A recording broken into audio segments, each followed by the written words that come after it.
My name's John Verell. I'm a third-generation farmer. My family's been farming here since the 60s, and we primarily raised cotton, and then in about 2006 we switched over to grain, and we've been raising corn, wheat, and soybeans since then. And our crop rotation pretty much consists of corn followed by wheat every year, and we raise about 4,000 acres. And 3 or 4 years ago we started hearing about cover crops and how soil health improvements could happen and what we could do to really start promoting that on our farming operations. So we started actively getting involved with that with our local NRCS office, and we picked out one farm and signed it up into an EQIP program and took data and trying to see how to build the information and stuff like that. And this will be our 3rd year with that farm, and the data we're collecting is showing where we're improving the ground and improving the filtration rate of the water and how the ground's perking, and the bacteria and the organisms that are building in the ground from having something living on the ground year-round.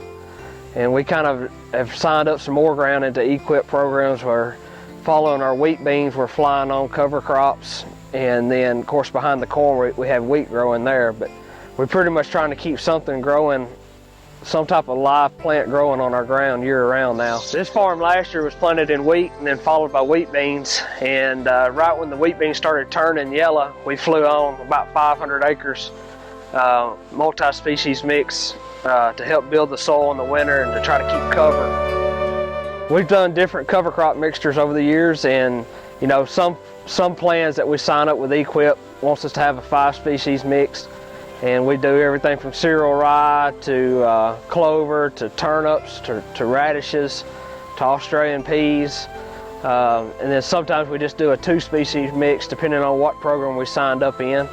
And also the planting date tends to impact what we plant also.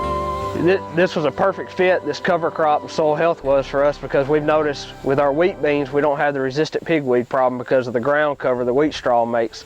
So we kind of took that in. Following the wheat beans, we'll plant the cover crop, and that'll help fight off any type of resistant weeds that can break through the cover on the corn. So as long as the ground's covered, there's straw or residue on top of the ground, it just helps. It's a natural barrier for the resistant pigweeds we're fighting, and also the resistant maristelle. And what we've been seeing is, even though we have wheat and wheat bean straw and stubble out there, if we have a big rain, it still wants to sweep the straw off the ground in some low-lying areas and stuff. And we've noticed by planting these cover crops, if we can get some cereal rye or some wheat or some turnips, something like that, to kind of grow up through that straw, it helps hold that residue there instead of it just getting washed off with a big rain in the spring. And that's one of the big keys we've seen here in the last few years, is being able to hold that residue there until you get a crop growing.